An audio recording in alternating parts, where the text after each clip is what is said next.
Okay, so for this particular loop, it's pretty clear that you're going to have a voltage drop of I5 times 5 ohms from here to here, a voltage drop of I3 times 12 ohms from here to here, and both in the direction of the current, right? So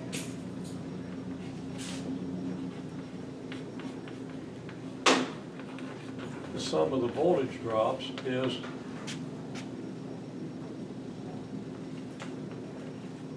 five ohms times I5 plus 12 ohms times I3.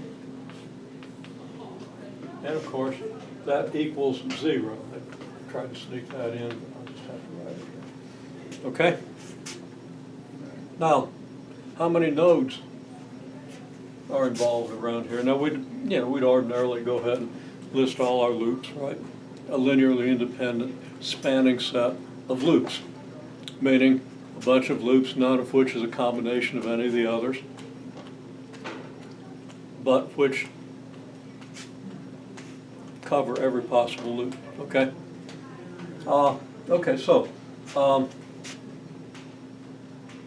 when I say cover every possible loop, I mean every possible loop is a sum of those loops, okay? The loops that you choose.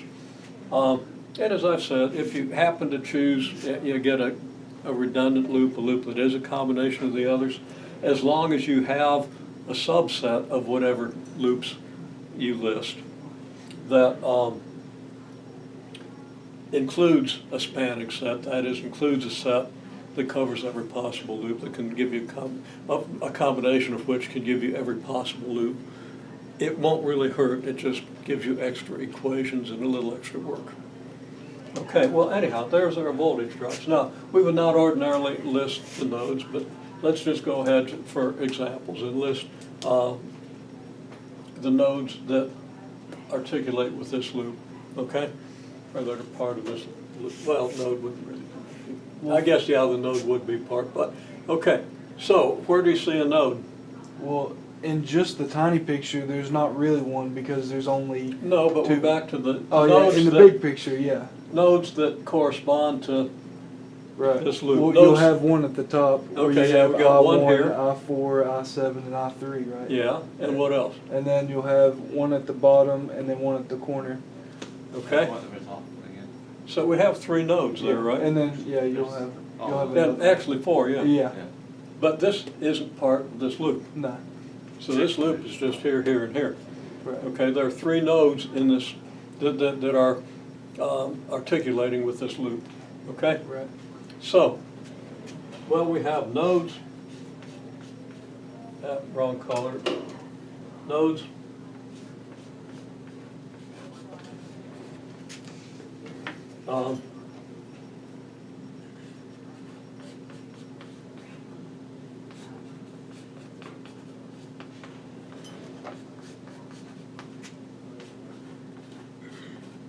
Okay, with the loop.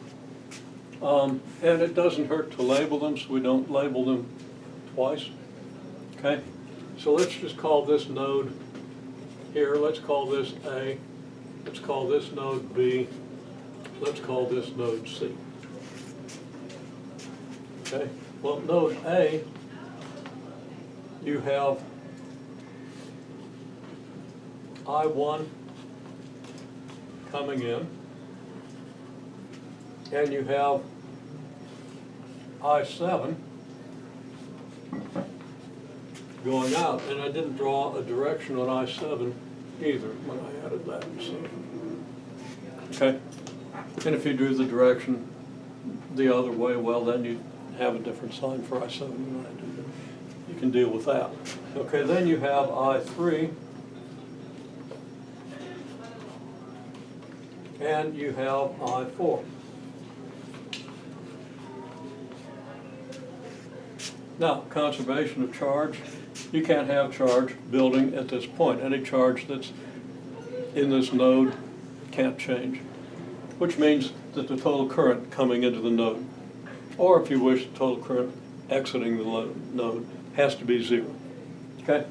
Which tells you that, well, I1 is coming in, the other 3 are going out. That tells us that, and we'll just do this in terms of the currents coming into the node. It's an arbitrary choice. You can do currents going out of the node if you want, as long as you're consistent for that node. But then we're going to have I1 minus I3 minus I4 minus I7 equals 0. Okay? Well, there are 2 equations, and we've only got 8 unknowns. All we need is 6 more. And we're going to get 2 more, one from this node and one from this node, right? Okay, well, yeah, don't have enough room to continue down here. But node B is also part of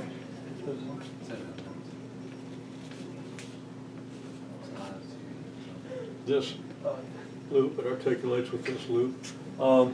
So we'll do the whole picture for node B. And node B has, well, I2 is running here. There's no branching between here and here. So I2 has to be leaving B, right? So we have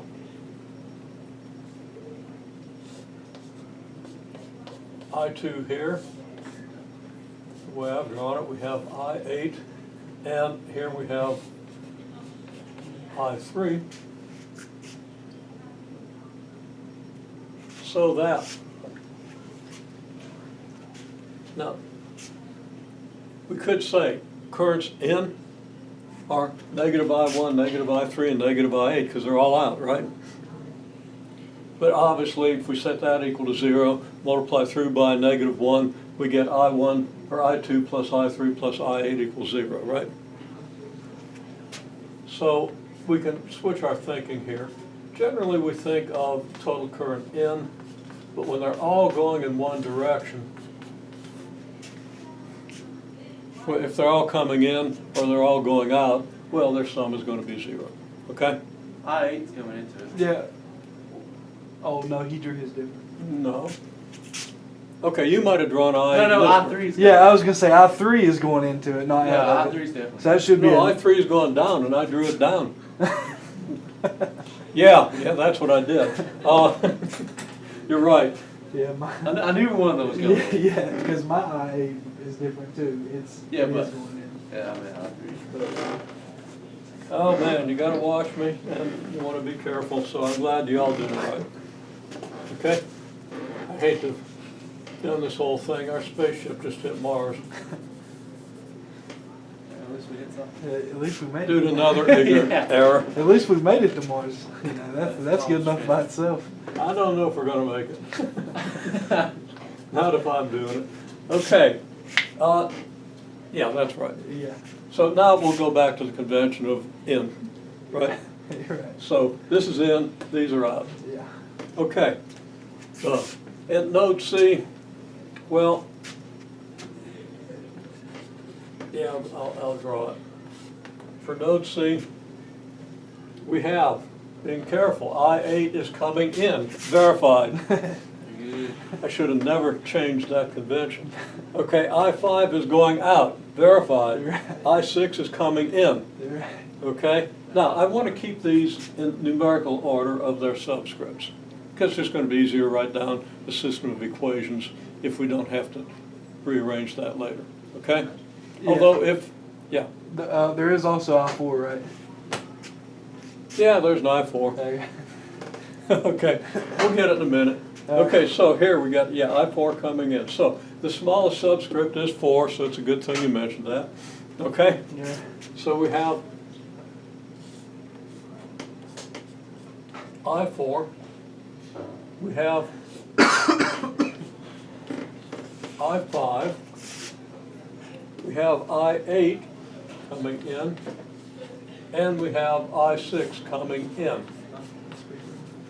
So our equation is I4 minus I5 plus I6 plus I8 equals 0. Right? Now, just looking at this loop, how many equations do we have? We've got one for the energy conservation, or the fact that the potential doesn't change as you go completely around the loop. And we got 3 more. We got 4 equations already, and we haven't looked at anything that doesn't touch this loop. Okay, so it shouldn't be that hard to get 4 more equations. 3.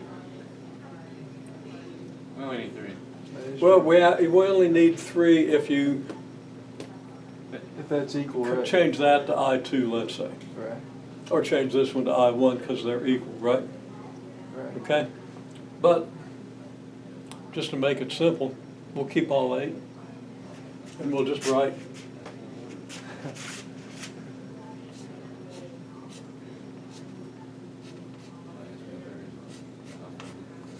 I1 equals I2.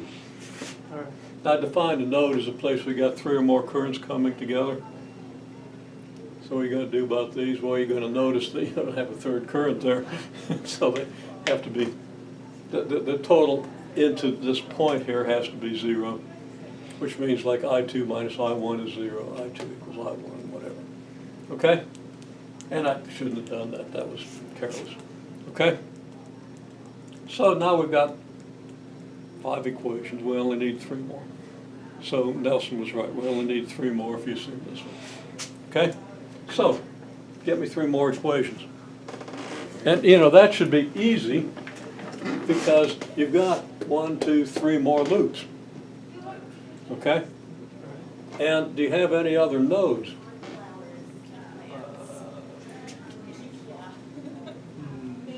Oh, yeah, we didn't do this node, right? Oh, yeah. Okay? Now, that's not part of this loop, but that is another node. And usually, since you just have coefficient 1 at a node for each variable, you want to write nodes. You want to get every node. Those equations are a little easier to deal with than the equations for voltage drops, right? Oh, yeah. So, node D, What about that, dude? Yeah. we'll call that D. And I'm not going to draw that one. I wanted you to draw them. Now I want you to draw them all just so you get used to drawing them so you don't make the kind of mistakes I do. Okay? So we write down the equation for node D and then write down, that'll give us 6. We need 2 more.